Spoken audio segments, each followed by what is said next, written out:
E aí galera, vamos para mais uma aula de matemática, onde hoje falaremos sobre radiciação de números inteiros. Primeiro vamos recordar o que é uma radiciação, ok? Então eu vou colocar aqui uma radiciação qualquer.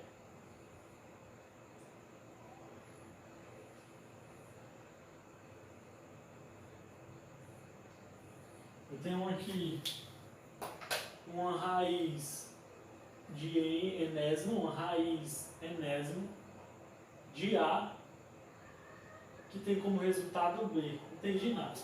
Calma, primeiro vamos falar só da nomenclatura da radiciação.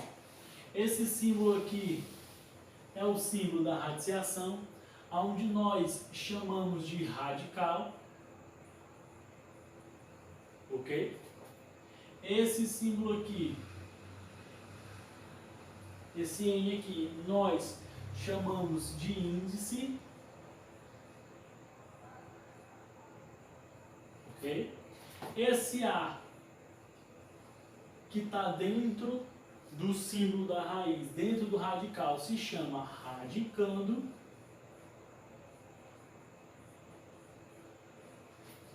E o B, que é o resultado, se chama raiz.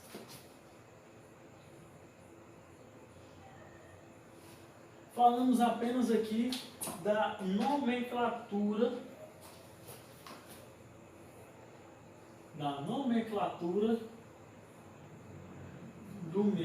da minha radiciação. Somente a nomenclatura. Não calculamos nada ainda, certo? Vou fazer essa representação com números. Eu fiz a representação aqui com letras, né? Agora eu vou fazer com números, que é onde nós iremos trabalhar, ok? Então eu coloco aqui, ó, o radical, na qual eu acabei de fazer. Coloco aqui o índice 2.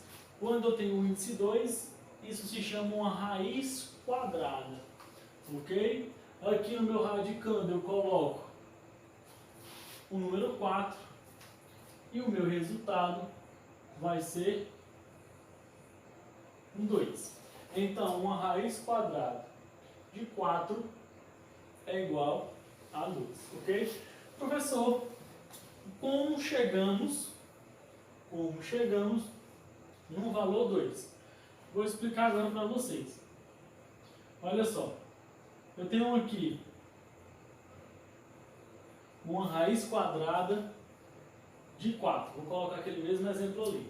A gente sabe que o resultado é 2. Acabei de colocar ali. Mas por que nós chegamos nesse 2? É muito simples, ó. Porque se pegarmos o resultado, que é 2, e elevarmos ele ao índice, que é 2, vai ficar quanto essa potência? Vou ter que repetir a base de acordo com o expoente. Então eu tenho que repetir a base 2 vezes. 2 vezes 2 vai dar quanto? Olha só, justamente o meu radicando. Então é só eu encontrar dois números iguais que multiplicado vai dar quem? O radicando. Pessoal, não entendi. Vamos outro exemplo? Vamos aqui, ó. Eu tenho uma raiz quadrada de 9. É quanto? É só eu ir atrás de dois números iguais que multiplicados vai dar 9. Ou então eu vou atrás de um número que é elevado a 2 de quanto? 9, né? Vai ser quem? A resposta 3. Por quê? Porque 3 ao quadrado é o quê? 3 vezes 3, 9. E assim vamos seguindo a radiciação. Vou mudar aqui o meu índice. Vou colocar agora o índice 3, que é ao cubo, certo? Vou colocar aqui o índice 3. Vamos aqui, ó. Quando o índice é 3, se chama cúbica, raiz cúbica.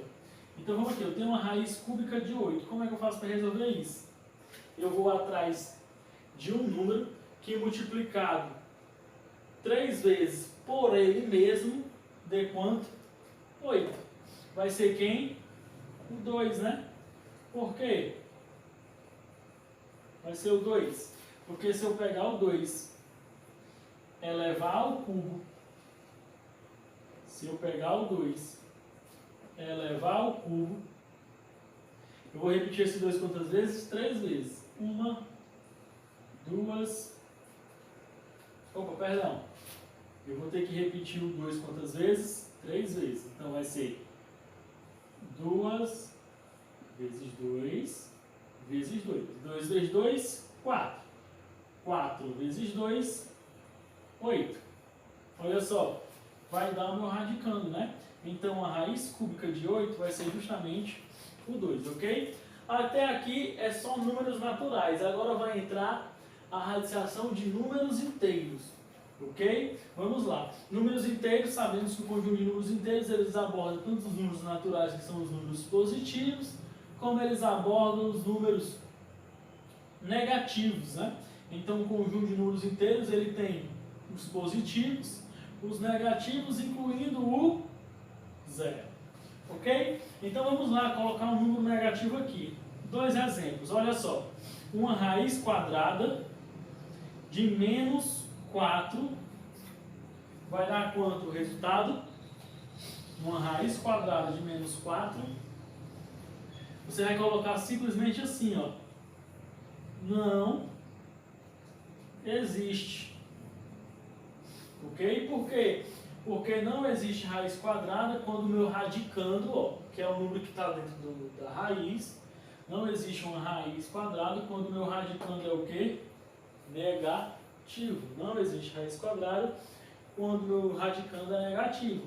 Mas no caso tivesse assim, ó, menos raiz quadrada de 4. Observa que o sinal de menos ele não está no radicando. Ele está fora. Então, meu resultado, uma raiz quadrada de 4 é quanto que a gente já sabe? 2. Aí eu vou pegar o sinal de menos e vou colocar no resultado. Mas quando esse sinal de menos, esse número negativo, ele está dentro da raiz, não existe. Tá certo, pessoal? Então, não existe raiz quadrada de número negativo. Tranquilo? Deixa eu dar um exemplo para vocês, que é quando eu tenho soma de raízes. Olha só, eu tenho aqui raiz de 100 somando com raiz de 64. Quanto é que vai dar esse resultado? É só primeiro fazermos a raiz e depois somar os números, né? Raiz de 10, raiz quando eu não tenho, olha, outra dica aqui, ó. Quando eu não tenho índice, quando aparece só o meu radical, nós já temos que saber que essa raiz ela é quadrada, ok? Então uma raiz quadrada, ela nunca vai vir com esse índice 2, ela vai vir sem o índice 2. Então vamos lá, raiz quadrada de 100, 10. Raiz quadrada de 64, 8. Agora é só somar e o resultado vai ser quanto? 18, não é simples? Só resolver a raiz. E agora se ele tiver assim, ó, dentro de uma raiz, eu tenho 30 mais 6. É só eu somar. 30 mais 6, 36. Raiz de 36 é quanto? 6, né? Porque 6 vezes 6, 36. Tranquilo? Então, duas dicas aqui.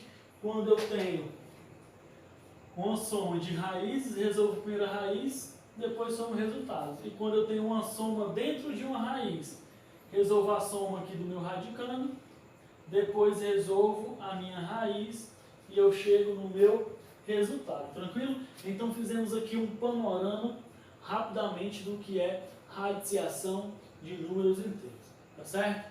Forte abraço e até a próxima.